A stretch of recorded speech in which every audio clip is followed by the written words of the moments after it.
Agatha கிறிஸ்டியின் Lord எட்ஜ்வர் இறந்துவிட்டார். அத்தியாயம் 9. இரண்டாவது மரணம். பாய்ரோவிடம் விளைந்திருக்கும் அபரிதமான சமாதானமின்மைக்கான காரணத்தை நான் அறியாவிடனும், இத்தனை தூரம் உணர்ச்சி பூர்வமாக அவன் அல்லாடுவதற்கு நிச்சயம் ஒரு நியாயமான காரணம் கொண்டிருப்பான் என்பது மட்டும் திண்ணமாய் எனக்கு தெரியும்.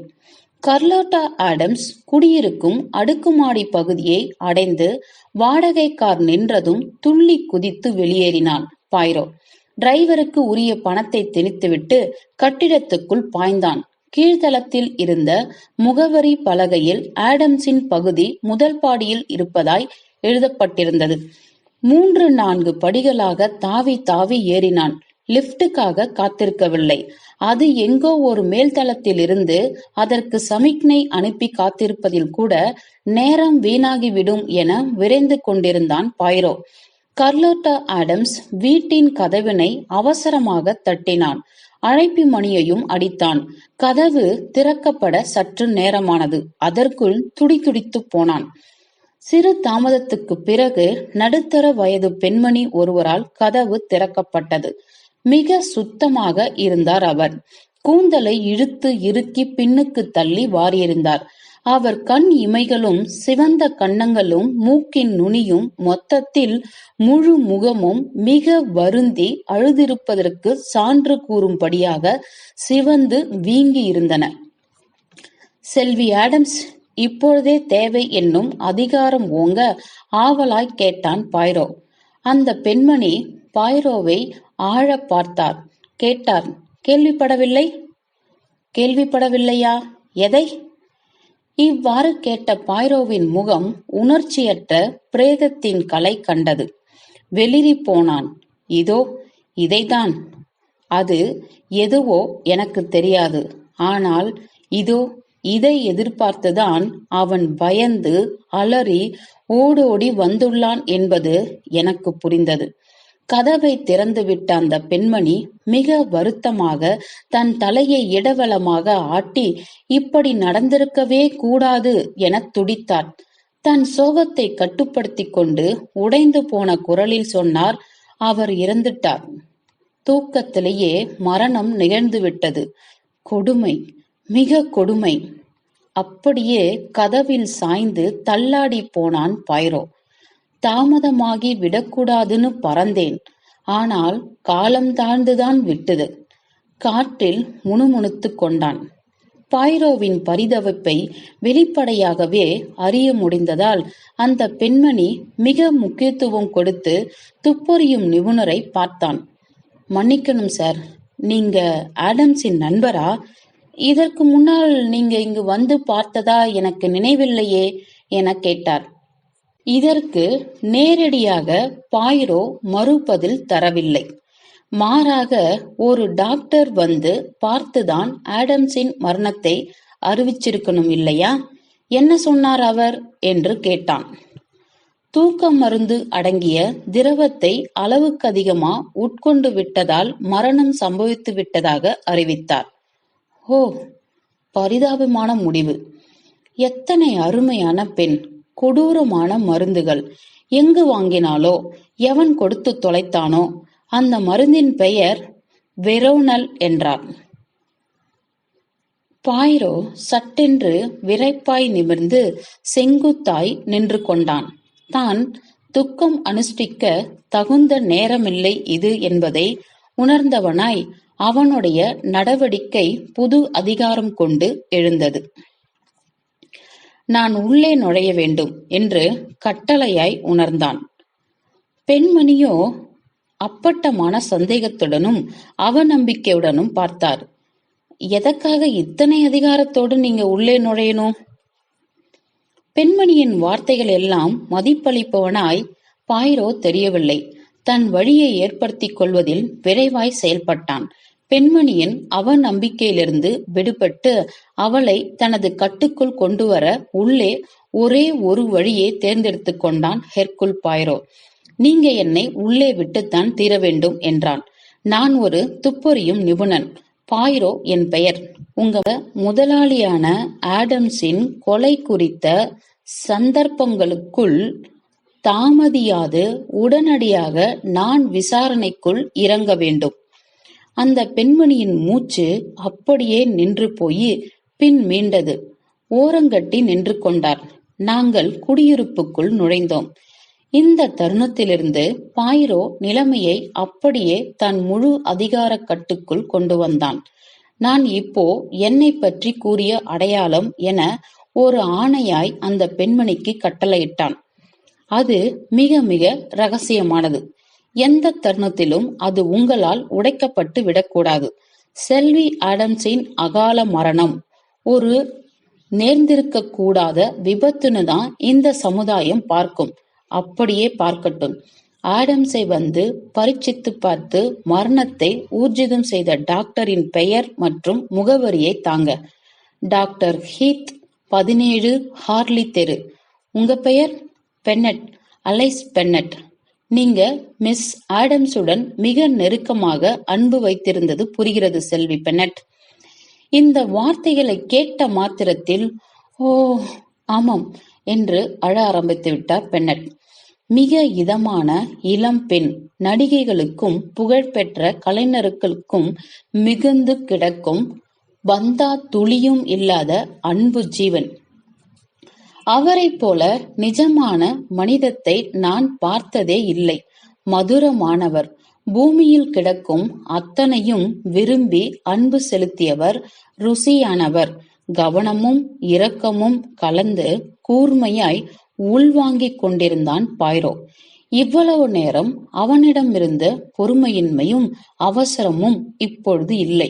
தனக்கு வேண்டிய அத்தனை தகவல்களையும் பெறுவருக்கு பொறுமையற்ற வேகத்தை விட அமைதியாய் அன்பாய் முன்னேறும் விவேகமே சாலச் சிறந்தது என்பதனை பாய்ரோ கையாள்கிறான் என பிரித்துணர்ந்தேன் நான். ஆடம்ஸின் மரணம் உங்களுக்கு பேரதிர்ச்சியாய் இருக்க வேண்டும், மிருதுவாய் கேட்டான் ஹெர்குல். ஓ, பேரதிர்ச்சியேதான் சார். 9:30 மணி வாக்கில் வழக்கம் போல அவருக்கு டீ எடுத்துக்கிட்டு போனேன். அதோ அங்கேதான் அவர் படுத்திருந்தார். ஆழ்ந்த தூக்கத்தில் இருப்பதாய் நினைத்தேன். தேநீரை தட்டினை வைத்துவிட்டு திரைசீலைகளை விளக்க ஆரம்பித்தேன். அப்போ திரைசீலை வளையம் ஒன்று ஏடாகூடமாக மாட்டிக்கொண்டது. நேர் செய்யவே முடியவில்லை. அதை குலுக்கி குலுக்கி விளக்க வேண்டிய நிர்பந்தம் நேர்ந்தது. குலுக்கும் போது திரைசீலை மாட்டிருந்த கம்பியில் மோதி அத்தனை வளையங்களும் கலகலவென பேரோசை எழுப்பின. அந்த ஓசைக்கும் துளியும் அசைந்து கொடுக்காது ஆடம்ஸும் படுத்தே இருப்பதை திரும்பி பார்த்த எனக்கு ஆச்சரியமாய் போனது. மறுபடியும் குலுக்கி என் முயற்சியை தொடர்ந்தேன். மாட்டிக்கொண்ட வளையம் விலகுவதாய் தோன்றவில்லை. அதே யோசை. திரும்பி பார்த்தேன். ஓர் அங்குலம் கூட ஆடம்ஸிடம் அசைவில்லை. அப்பொழுது திடுமென ஏதோ ஒரு திகில் என்னை ஆட்கொள்வதை என்னால் உணர முடிந்தது. அவர் படுத்து கிடந்த விதத்தில் வாடிக்கையான இயற்கையான நிலை இல்லாததை மெல்ல மெல்ல அறிந்தேன்.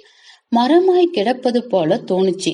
திரைசீலையை விட்டுட்டு அவர் படுக்கைக்கு அருகில் சென்று போட்டது போல் கிடந்தவர் அவர் கையினை தயங்கி தயங்கி தொட்டேன்.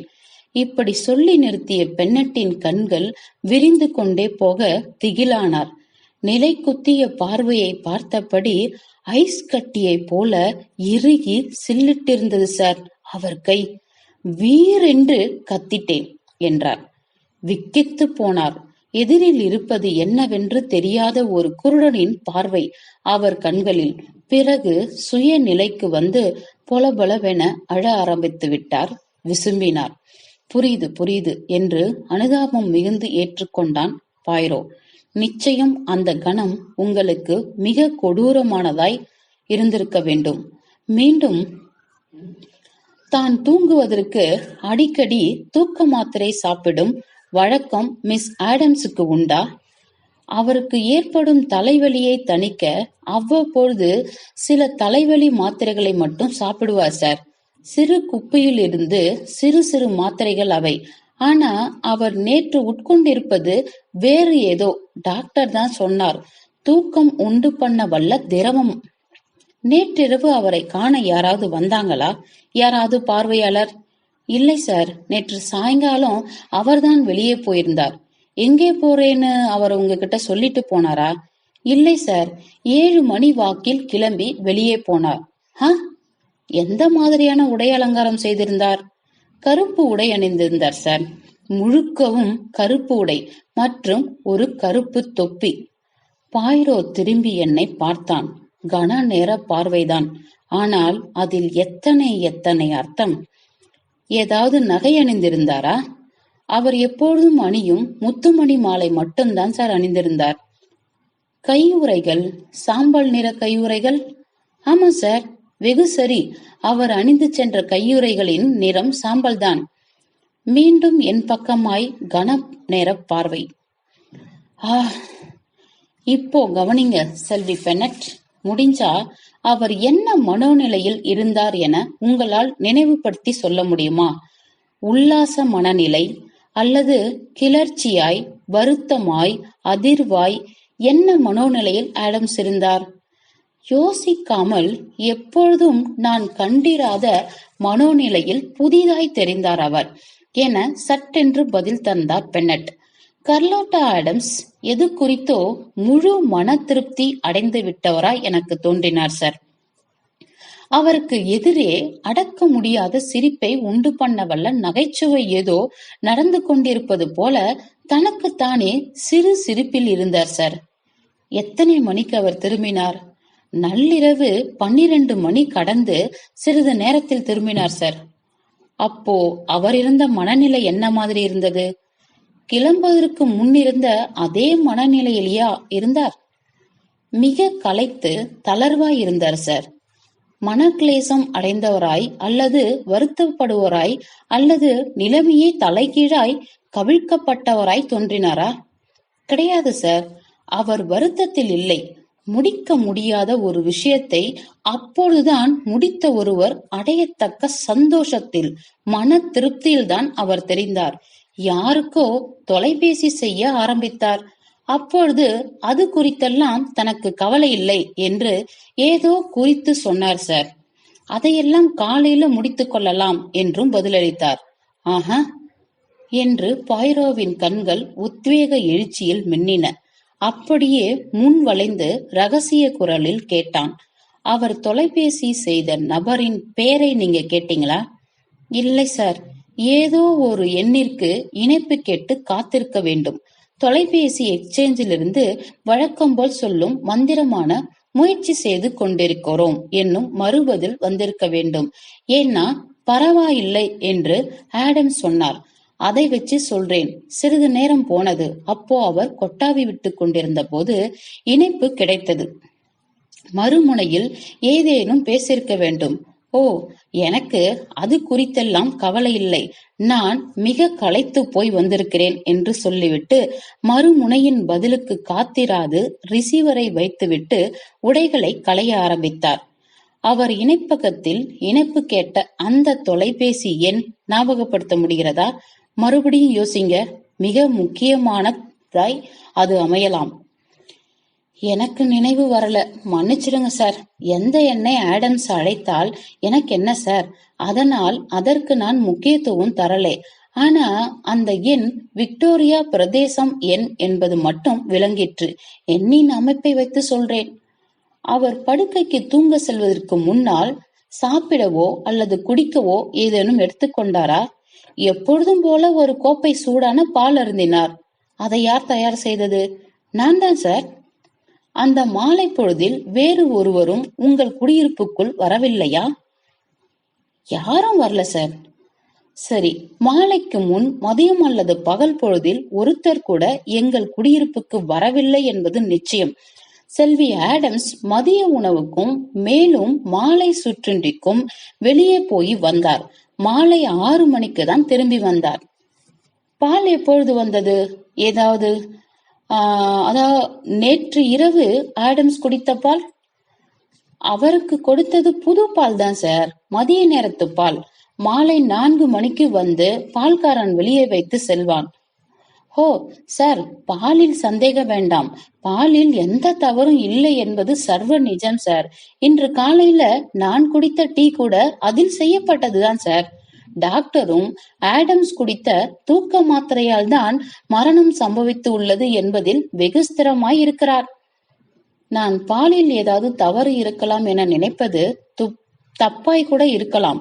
டாக்டரை பார்த்து இதை நான் விவாதிச்சுக்கிறேன் என்ற பாய்ரோ ஆடம்ஸுக்கு விரோதிகள் இருந்திருக்க வேண்டும் என்று பென்னட்டிடம் சொன்னான். இங்கிலாந்தை போல பத்திரமான நாடல்ல அமெரிக்கா. அது மிக ஆபத்தான நாடு. கேள்விப்பட்டிருக்கேன் சார். சிக்காகோ நகரில் துப்பாக்கியோடு தான் எல்லோரும் வளைய வருவார்கள் என்றெல்லாம் படித்திருக்கிறேன் சார். துஷ்ட நாடு. அங்கெல்லாம் போலீஸ் என்ன செய்து கொண்டிருக்குமோ தெரியல. நம் போலீஸ் போல பாதுகாப்பு தராது போல. அப்பொழுது பாய்ரோவின் கண்கள் அங்கிருந்த நாற்காலியில் வீசினார் போல் இருந்த சிறு கைப்பெட்டி மீது பதிந்தன. நேற்றிரவில் மிஸ் ஆடம்ஸ் கிளம்பி வெளியேறிய போது இந்த சிறு கைப்பெட்டியை உடன் தூக்கிச் சென்றிருந்தாரா என்ன? காலையில் வெளியே சென்ற போது எடுத்து போனார் சார். மாலை சிற்றுண்டி எல்லாம் முடித்து திரும்பிய போது அவர் மட்டும்தான் வந்திருந்தார். அப்பொழுது இந்த கைப்பெட்டியை அவர் கொண்டு வரவில்லை. ஆனால் இரவு மொத்தமாய் திரும்பி வந்த போது இப்பெட்டி அவரிடம் இருந்தது. சரி, அதை திறக்க உங்கள் அனுமதி தேவை. அலைஸ் பென்னட் எதையும் அனுமதிப்பார். சந்தேகமும் அவநம்பிக்கையும் தீர்க்கப்பட்டதும் கைப்பாவைகளாகிவிடும் எல்லா சந்தேக பெண்களைப் போலவும் தான் பென்னட்டும் நடந்து கொண்டார். பாய்ரோ ஆலோசிக்கும் எதற்கும் சம்மதப்படுகிற பேர் வழியாய் நின்றார் பென்னட். சிறு கைப்பட்டி, அது பூட்டியிருக்கவில்லை. பாய்ரோ திறந்தார். நானும் முன் வந்து அவன் தோல்வழி குனிந்து அதன் உள்ளே பார்த்தேன். பார் ஹேஸ்டிங்ஸ், பார். அன்று என்னை பழித்தாயே, இப்பொழுது பார் என எக்காலம் விடாத குறையாய் பரவசமானான் பாய்ரோ. அவன் கணிப்பு கிஞ்சித்தும் மாறாமல் உண்மையாகி இருப்பதை பார்த்து யாரும் விளக்க தேவையில்லாதபடி கைப்பெட்டிக்குள் இருந்த சாமான்கள் தாங்களாகவே விளக்கம் தந்தன. ஒப்பனை செய்வதற்கு தேவையான அரிதார பொருட்கள் அடங்கிய சிறு ஒப்பனை பெட்டி இருந்தது. சிறு கரண்டி போன்ற இரு உபகரணங்கள் இருந்தன. பார்த்த உடனேயே அவை என்ன என எனக்கு புரிந்தது. காலணிகளில் பாத பகுதியை அடைக்க பயன்படுத்தும் தூக்கிகள், உயரத்தை சில அங்குலங்கள் உயர்த்தி காட்ட பயன்படும் பொருள், சாம்பல் நிற கை உறைகள், மடிக்கப்பட்ட தாளினாலான கை குட்டைகள், பிரத்யேகமாய் செய்ய சொல்லி தயாராகி இருந்த தங்க நிறத்தாலான செயற்கை கூந்தல், அப்படியே ஜானேயின் கூந்தலில் காணப்படும் தங்க நிறம் மிளரும் பொய் கூந்தல், நிறம் மட்டுமல்ல, நடுவகிடு எடுத்து வாரி சுருள சுருள பின்கழுத்தில் ஜானே விட்டு கொள்ளும் கூந்தல் போலவே வடிவமைக்கப்பட்டிருந்தது நேர்த்தியாக. இப்பொழுதாவது சந்தேகம் எழுகிறதா ஹேஸ்டிங்ஸ்? பெட்டியை திறப்பதற்கு முன்வரை ஆடம்ஸை நான் நம்பிதான் இருந்தேன். ஆனால் இப்பொழுதுதான் எல்லாம் விளங்கிவிட்டனவே. பாய்ரோ கைப்பெட்டியை மூடிவிட்டு வேலைக்காரி பக்கம் திரும்பினார். மிஸ் ஆடம்ஸ் நேத்து ராத்திரி யாருடன் உணவருந்திருப்பார்னு உங்களுக்கு தெரியாதா? No sir. யாருடன் அவர் மதிய உணவும் மாலை டிஃபனும் எடுத்துக்கொண்டிருப்பார் என்றாவது ஏதேனும் குறிப்பு தெரியுமா? டிஃபன் பற்றி எனக்கு கருத்து இல்லை சார். மதிய உணவினை செல்வி டிரைவருடன் எடுத்துக்கொண்டிருக்கலாம் என்பது என் யூகம். Miss driver? ஆமா சார், மேடம் கர்லோட்டா ஆடம்ஸின் மிக நெருக்கமான தோழி. பான் தெரு அருகே பெரிய அளவிலான ஒரு தொப்பிக்கடை வைத்து நடத்தி வருகிறாள் அவள். ஜெனிவைன் என்பது அக்கடையின் பெயர். அதன் முழு முகவரியும் தன் குறிப்பேட்டில் டாக்டரின் முகவரிக்கு கீழே வருமாறு குறித்து கொண்டான் பாய்ரோ. இன்னொரு விஷயம் மட்டும் கேட்க வேண்டியுள்ளது மிஸ் பென்னட். 6 மணிக்கு மேடம் ஆடம்ஸ் வீட்டுக்கு வந்த போது சராசரிக்கு மாறாக அல்லது குறிப்பிட்டு வித்தியாசம் காணும்படியாக எதையோ சொன்னது மாதிரியோ அல்லது செய்தது மாதிரியோ, அது ஏதாவது மிக சின்னதா இருந்தாலும் பரவாயில்லை, ஆனா அவரின் வழக்கத்துக்கு மாறாக நடந்து கொண்டது மாதிரி ஏதாவது ஞாபகத்தில் எட்டி பார்க்கின்றதா? பணிப்பெண் பென்னட் சில நொடிகள் ஆழ்ந்து சிந்தித்தார். பிறகு, அப்படி ஏதும் என் நினைவுல இருப்பது போல தெரியல சார் என மிக உண்மையாய் சொன்னார். தேநீர் சூடாய் தரட்டுமா என்றேன். அதற்கு வெளியிலேயே குடித்துவிட்டு வந்து விட்டதாய் சொன்னார். ஓ, குடித்துவிட்டு வந்து விட்டதாய் சொன்னார் இல்லையா? குறுக்கிட்டு ஊர்ஜிதப்படுத்திக் கொண்டான் பாய்ரோ. ஆமாம் என்று பென்னட் மீண்டும் ஒப்புக்கொண்டார். பிறகு கிளம்பி வெளியே போகும் வரை கடிதம் எழுதி கொண்டிருந்தார். கடிதங்கள்? அட, யாருக்குன்னு உங்களுக்கு தெரியாதா? தெரியும் சார். ஒரே ஒரு கடிதம் தான் எழுதினார். வாஷிங்டனில் வசிக்கும் அவரது சகோதரிக்கு. வாரம் இருமுறை தவறாது தன் சகோதரிக்கு கடிதம் எழுதி விடுவது மிஸ் கர்லோட்டா ஆடம்ஸின் வழக்கம். கடைசி பட்டுவாடாவுக்கு முன் கடிதத்தை சேர்ப்பித்து விட வேண்டும் என கையிலேயே கொண்டு போனார். ஏதோ முக்கியமான கடிதம்னு சொல்லிக் கொண்டார். ஆனா தபாலில் சேர்ப்பிக்க மறந்துட்டார். எனில் அது இன்னும் இங்குதான் இருக்கா? இல்ல சார், நான் தபால்ல சேர்ப்பித்திட்டேன். தபால்ல போடலையேன்னு நேற்று படுக்கைக்கு போகும்போதுதான் அவருக்கு ஞாபகம் வந்தது. முக்கியமான கடிதம்னு அவர் சொல்லியிருந்தபடியால் நான் வேணும்னா நேரம் கழித்து சேர்ப்பதுக்குண்டான கூடுதல் அஞ்சல் தலையை ஒட்டி தபால்ல சேர்ப்பித்து விடுவதாய் சொல்லிவிட்டு சென்றேன். சேர்ப்பித்தேன். ஓ, தபால் அலுவலகம் வெகு தொலைவில் இருக்கா? இல்ல சார், படி இறங்கனா தபால் அலுவலகம் தான். அதனாலதான் அந்த இரவலையும் சென்று சேர்ப்பித்தேன். போகும்போது வாசல் கதவனை பூட்டிட்டு போனீங்களா? பென்னட் திகைத்தார், விழித்தார். இல்ல சார், திறந்தபடிதான் இருந்தது. தபால் கடிதம் போட போகும்போதெல்லாம் பூட்டுவதில்லை சார். ஏதோ பேச வாயெடுத்தான் பாய்ரோ. ஆனால் நிதானித்து விட்டான். நீங்கள் அம்மாவை பார்க்கணுமா சார்? கண்களில் நீர்ப்பூக்கள் உதிர கேட்டார் பணிப்பெண் பெனட். மலர்ந்த பூவாய்தான் இன்னும் இருக்கிறார் என சொல்லிவிட்டு வாயை பொத்திக் கொண்டு ஓசை எழுப்பாமல் அழுதார். அவரை பின்தொடர்ந்து படுக்கை அறைக்கு சென்றோம். கர்லோட்டா ஆடம்ஸ் இறை அமைதியில் இருந்தார். சவாயில் பார்த்ததை விட மிக சின்ன பெண்ணாய் காணப்பட்டார். களைத்து போன ஒரு சிறு குழந்தை உறங்குவது போலத்தான் இருந்தது அவர் கிடந்த நிலை. அதை உணரும் பொழுது நெஞ்சில் சிறு வலி எழுந்தது. ஆடம்ஸை குனிந்து பார்த்து கொண்டிருந்த பாய்ரோவின் முகத்தில் விசித்திரமான உணர்வு பிரதிபலித்தது. சிலுவையின் குறியினை ஆடம்ஸின் உடல் நெடுக்கிலும் ஒரு முறை வரைவது போல் காட்டினான். படி இறங்கி வெளியேறிக் கொண்டிருந்த போது பரிதாபகரமான மரணம். பல மரணங்களை பார்த்துள்ள என்னாலேயே ஜீரணிக்க முடியாத சிறு தள்ளாட்டம் ஏற்படுது. இருந்தாலும் ஒரு நிம்மதி என் நெஞ்சுக்கு கிடைத்துள்ளது எஸ்டிங்ஸ். கர்லோட்டா ஆடம்ஸை என்னால் காப்பாற்றிருக்க முடியாது. சீமான் எட்ஜ்வேர் இறந்த செய்தியை நான் கேட்கும் போது அதுக்கு முன்னாடியே இறந்தவளாக ஆகிவிட்டார் செல்வி கர்லோட்டா ஆடம்ஸ். எனவே நான் தாமதிக்காமல் வந்திருந்தாலும் இவரை காப்பாற்றிருக்க முடியாது. இது என்னை லகுவாக்கின்றது. ஆமாம், இது என்னை ரொம்பவும் ஆசுவாசப்படுத்துகின்றது.